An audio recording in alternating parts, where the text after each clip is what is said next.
हमें एक ही कार्य है, मन को प्रभु में लगाना है।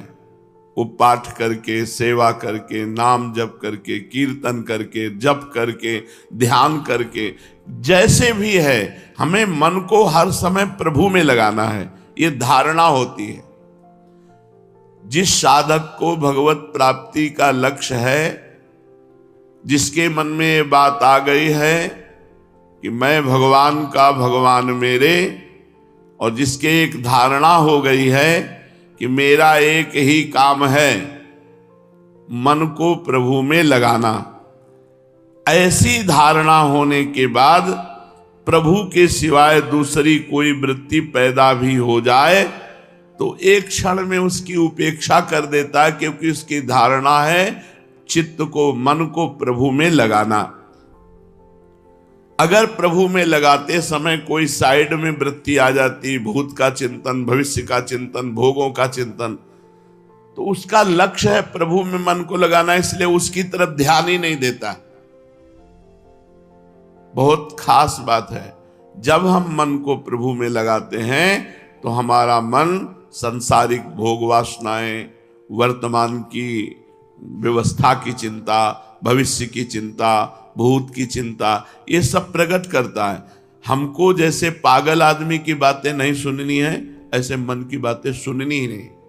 मन बोलता रहे, कोई मतलब। साधक परेशान इसलिए हो जाता है कि मन में उसकी बहुत ममता है।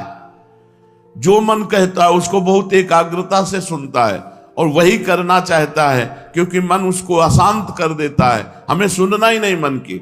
साधक का कार्य है केवल मन को प्रभु में लगाना, बस। अब वो क्या बोल रहा है, क्या चाह रहा है, क्या मांग रहा है, सुनना ही नहीं। पागल आदमी है। जैसे पागल आदमी की बातें नहीं सुनते, ऐसे अपने पागल मन की बात नहीं सुनते। ये कुछ भी बोलता है, कुछ भी चाहता है, कुछ भी भोगना चाहता है।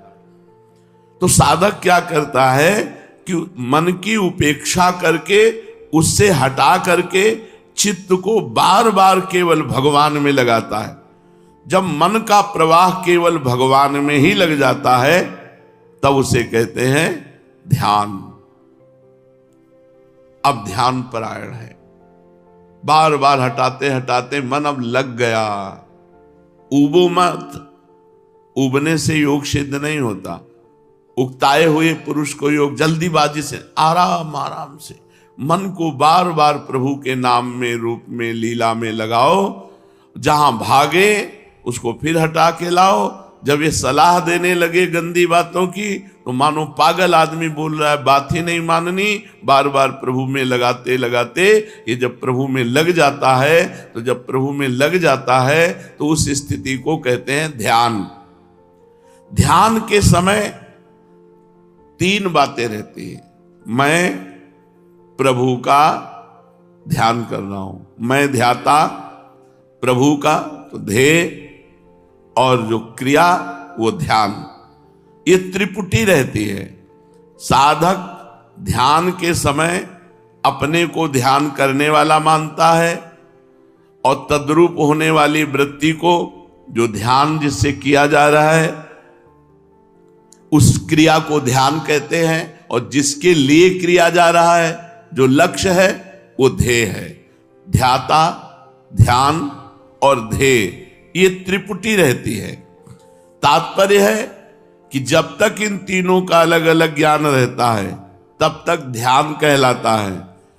और जहां अपने को भूल गया ध्याता, और ध्यान क्रिया को भूल गया, और केवल ध्येय रहा, उसे समाधि कहते हैं। मैं प्रभु का ध्यान कर रहा हूं, इस स्मृति से युक्त होकर जो ध्यान होता है उसे ध्यान कहते हैं।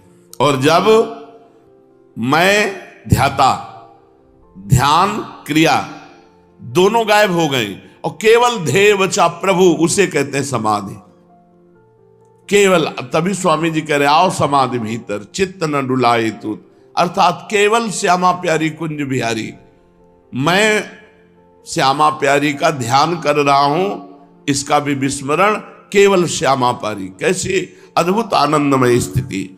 अंत में केवल ध्येय रह जाता है, इसी को समाधि कहते हैं। ये संप्रज्ञात समाधि है। चित्त की एकाग्र अवस्था में ये जागृत होती है। ये समाधि जब निरंतर बनी रहती है तो उसे असंप्रज्ञात समाधि कहते हैं। थोड़े समय के लिए जब ये समाधि होती है, बहुत सुंदर विषय है। जब साधक बार बार विषयों से मन को हटाकर प्रभु में एकाग्र करता है तो धीरे धीरे उसका ध्यान लगने लगता है। जब ध्यान लगता है तो ध्यान में उसको ये बात रहती कि मैं प्रभु का ध्यान कर रहा हूं। प्रभु हुए ध्येय, क्रिया हुई ध्यान, और ध्याता मैं ध्यान करने वाला। जब तक ये रहता है तब तक केवल उसकी ध्यान संज्ञा रहती है। और जब मैं ध्यान कर रहा हूं ये बात चली गई, केवल प्रभु बचे जितनी देर के लिए, उसे समाधि कहते हैं, उसे संप्रज्ञात समाधि कहते हैं। ये टिकाऊ ज्यादा देर नहीं रहेगी, थोड़ी देर के लिए, घंटा, 2 घंटा, 4 घंटा, 6 घंटा, लेकिन निरंतर जब वही स्थिति बनी रहती है, निरंतर भगवदाकार वृत्ति बनी रहती है, तो उसे असंप्रज्ञात समाधि कहते हैं। पूज्यपाद उड़िया बाबा इसी समाधि को प्राप्त महापुरुष थे, असंप्रज्ञात विचक्षणा समाधि। दीर्घ काल तक टिके रहने की स्थिति का नाम। उठते बैठते चलते फिरते खाते पीते केवल भगवदाकार वृत्ति, उसे असंप्रज्ञात निर्विकल्प समाधि कहते हैं। जब तक ध्येय का नाम और नाम नामी का संबंध, ये तीनों चीजें रहती हैं, संसार का बिल्कुल स्मरण नहीं है, पर यह स्मरण है कि मैं प्रभु का नाम जप कर रहा हूं, प्रभु का रूप ध्यान कर रहा हूं, तब तक वो असंप्रज्ञात समाधि, मतलब अभी टिकाऊ बात नहीं है। समाधि में तो आ रहा है पर टिकाऊ बात नहीं। जब मैं प्रभु का नाम जप कर रहा हूं ये भी भूल जाए और केवल निरंतर नाम चल रहा है, केवल निरंतर रूप में है, उठते बैठते चलते फिरते खाते पीते, ये स्थिति तब वो कही जाती है समाधि को पहुंचा हुआ महापुरुष। ठाढ़े बैठे परे उताना, कबीर कहे हम रहे ठिकाना।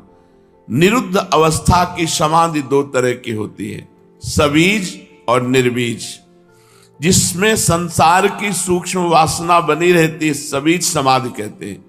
सूक्ष्म वासना संसार को प्रभाव दिखाना, संसार झुके तो आपको सिद्धियों की प्राप्ति हो जाएगी। सबीज समाधि में संसार का महत्व रखते हुए जो ध्यान धारणा समाधि है, तो उससे क्या होगा, सिद्धियां प्रकट हो जाएंगी। दूर की बात सुन लेना, दूसरे के मन की बात जान लेना, एक ही समय कई जगह प्रकट हो जाना, पत्थर में भी प्रवेश कर जाना, ये सब सिद्धियां प्रकट होती हैं। सबीज समाधि में सिद्धियां प्रकट होती हैं, और ये सिद्धियां सांसारिक दृष्टि से तो ईश्वर है, पर पारमार्थिक दृष्टि से भगवत प्राप्ति में ये विघ्न है। साधक जब तक सिद्धियों को निस्तत्व नहीं कर देता, तब तक वो भगवान का साक्षात्कार नहीं कर पाता, इन्हीं सिद्धियों में अटक जाता है। और ये सिद्धियां ऐसे थोड़ी आती है कि 2-4 माला घुमा लिया, आ गई सिद्धियां, आ गई कि हाँ भाई हमें स्वीकार करो। रात दिन भगवदाकार वृत्ति, पर संसार के प्रति मात्र बुद्धि, मैं संसार में सर्वश्रेष्ठ पूज्य, ये सब, तो ये सिद्धियां आ जाएंगी। और यदि वही लक्ष्य बना रहा मुझे केवल भगवान, तो सिद्धियां नहीं आएंगी, क्रॉस कर जाओगे भगवान को प्राप्त। इसलिए हमारे ब्रज मंडल में आपको कोई एक भी ऐसा सिद्ध नहीं होगा जो जादू तमाशा दिखाता हो, ये किया वो किया, बस भिक्षा मांगी और दैन्य होकर सबके चरणों की धूल माथे पे रखी और श्यामा श्याम के साथ खेल रहे, ऐसे सिद्ध हमारे ब्रज में हुए। और जो चमत्कार दिखाने वाले सिद्ध रहे वो वृंदावन के बाहर कर दिए। प्रेम सिद्ध और अष्टांग योग सिद्ध, इनमें अंतर होता है। अष्टांग योग सिद्ध बहुत लंबी आयु अपनी कर सकता है, लेकिन प्रेम सिद्ध जोई जोई प्यारो करे सोई मोहि भावे, बस जहां उसकी स्थिति होती है तहां प्रेम हो जाता है। फिर उसके मना स्थिति और प्रभु की मन दोनों एक हो जाते हैं। तो भावे मोहि जोई, सोई सोई करें प्यारे। जो मुझे भाता है वही प्यारे करते हैं। संसार के संबंध से विमुख होने पर एक शांति प्रकट होती है, उसमें सुख मिलता है।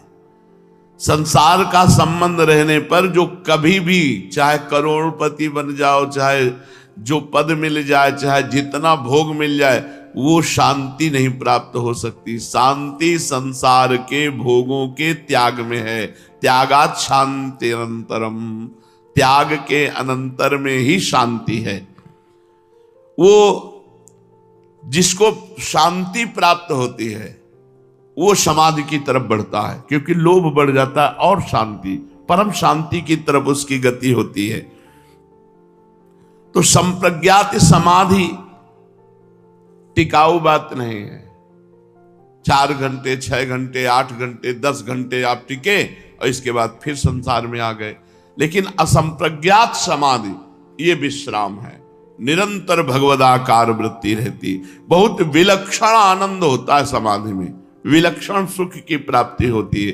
तो साधक अभ्यास करते करते चित्त को निरुद्ध अवस्था में, निर्विकल्प समाधि में, निर्बीज समाधि में जब पहुंचाता है तब वो उपराम होगा। अब वो मोक्ष पदवी को प्राप्त है।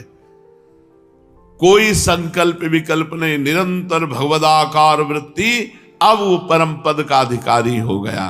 तो श्री भगवान कहते हैं कि जो समस्त विषयों से उपराम होकर निरंतर चित्त को प्रभु में लगाते हुए, निरंतर स्वरूप में लगाते हुए, कोई भी वासना नहीं, निर्बीज समाधि को प्राप्त होता है, वो योगी परम सिद्ध कहा जाता है।